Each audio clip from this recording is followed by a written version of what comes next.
It all started 5 months ago when I bought that painting. I bought a new house because I had found a new job that paid better for less hours. The house, a 2-story farmhouse, had tons of space. It got filled by my beloved objects I had bought.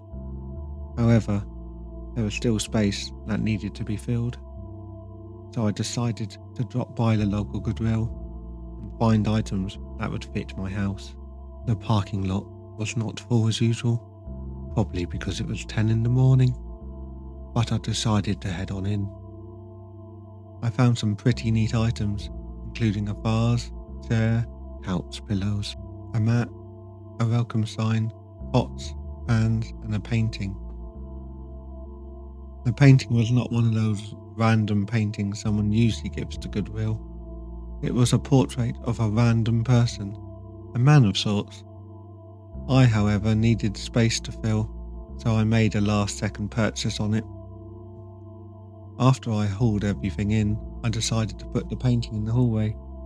It would at least serve some purpose. I guess I could look at it when I'm going from the hallway to the kitchen. Once I was glad where it was, I got the rest of the stuff I bought, put them where they were to be. When I finished with that, I hauled in the rest of my furniture and cookware. It took me another few hours to get the rest of the furniture sorted, especially the second floor. It was a difficult task to do by myself since I didn't have any friends close by. However, I managed. The upstairs seemed a bit smaller than downstairs. It was strange, but the rooms would be perfect for guests and other things of the sort. It was about supper time, so I decided to treat myself to one of those cardboard pizzas that are cheap but still taste fine. I got an uneasy feeling about that portrait. Maybe I put it in the wrong spot. It felt like it was staring at me. Even though I was in a different room entirely, it was probably because it was dark out. Once I finished my supper, I decided to head to bed. My bedroom had a bathroom connected to it, with the hallway being right outside of the door. I woke up about 1 or 2 in the morning, firstly for a glass of water. However, I walked by the painting as fast as I could. It seemed a bit childish, but it just seemed a bit creepy. I went back to bed with a glass of water and I went to sleep. I woke up the next morning and decided not to think about the events of the previous night. However, it just seemed as if it stared into your soul. I just let it slip from my mind and decided to do other things to get the house looking ideal for me. I then decided to take a break and go for a walk. It was a short, casual walk around the block, but it was fine. I re-entered the house and decided to do more work upstairs. However, I found that the couch that I put upstairs, the one that was supposed to be used for a gaming room, was sat on. The couch pillows were not placed correctly, and the cushions were coming out a bit. I must have decided to leave the couch like that when I put it there. Again, it was time to rest, so I headed off to bed. Tomorrow was the first day of work. I tried clearing my head, and I decided it was finally time to go to sleep. It again was 1 in the morning, and I got up to get a drink of water. Instead of feeling that the painting was staring into my soul, I felt like it was watching me. Again, I got my drink of water and tried to pass it off again. It was finally the first day of work. It wasn't terrible, but it could have been better. I met some of my co-workers, and I became friends with a few of them, but it was nothing major. It was time for supper. I ate, then headed to bed again. It seemed like the past few nights were the same.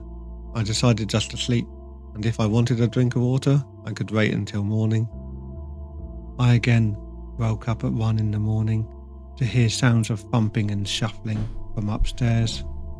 I called the cops and they inspected the house, but managed to find nothing. The sounds stopped after the cops stopped by and left. It was finally morning, another day of work. I told my co-workers about the strange occurrence I had last night. They did not believe me. That's the most bullshit I've ever heard. Really? The last time we had one of those stories was from a guy who thought we were living through a cyborg attack. One of them said. I returned home from work and decided not to think about it. Maybe some rodent lived in my house. It was getting on my nerves. Waking up at the same time of night that a rodent was up and about. It seemed impossible. I decided to head to the living room through the hallway, and I spotted the painting again. I don't know why I kept it up. I told myself that I would get to it later. I watched some television with the time I had remaining, and I again went through the same repetitive cycle. It was really starting to get to me. I again tried sleeping, but again woke up at 1 in the morning. I was pissed, and I decided to do some investigating. I went upstairs and found nothing. Was there really just a rodent messing with me? I decided to get a glass of water and head back to bed. It was finally morning. The same repetitive cycle has kept happening. I keep waking up at 1 in the morning. The painting still creeps the living hell out of me. I pass it by. I need to take that painting down. I still have a job to do, however. Work did not like me today. I was tired and wanted to be out of there. I finally got home and walked through the hallway, about to take down the painting, until I heard a knock at the door. I opened the door to find a salesman at the door. He was offering a vacuum. I, however, turned his offer down and told him I wasn't interested. I then decided to take the painting down. It was creeping me out. I decided to go to sleep again, and I woke up at 2 in the morning. My vision was blurry. Why did I keep waking up so early? I was pissed, but I heard footsteps from upstairs. I decided this was my opportunity to catch whatever the hell was up there. I walked through the hallway to get upstairs. I felt like something was watching me. Nothing felt right. Every step, my heart beated faster and faster. I finally made it all the way up there and found nothing. Why does this thing keep screwing with me? I made my way downstairs and back to bed. I made it to work again the next day and was tired. Another long day completed. It was time for supper. It still felt like something was watching me. I called the cops again. They searched the place over heavily. I told them about what I kept hearing. They just kept telling me that they couldn't find anything. I was tired of this, tired of the same things happening. I decided I would leave tomorrow. I, however, awoke at 1 in the morning.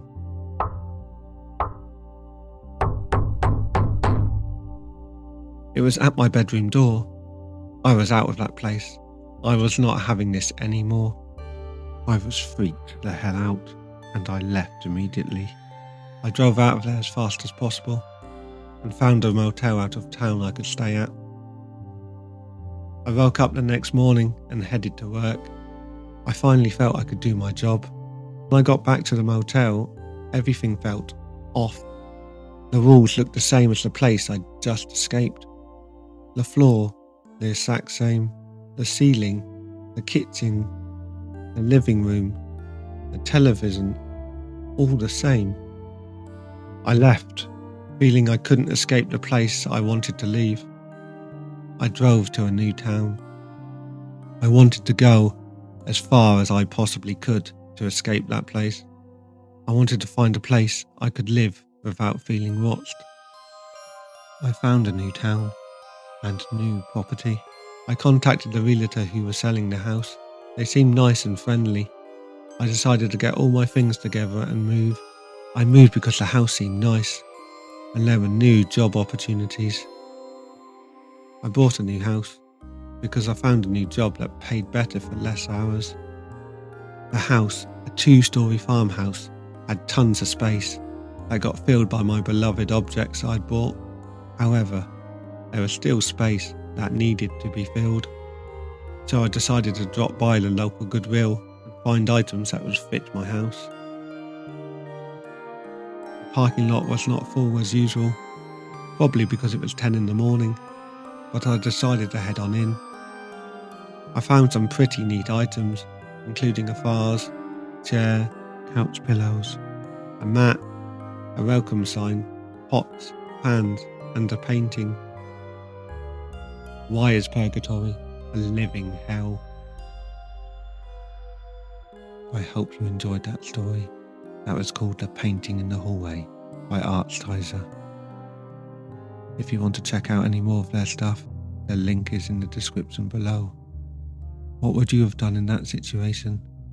Would you have got rid of the painting quicker, or would you have just not bought it in the first place? Let me know in the comments below, and I'll see you next time for more chilling tales.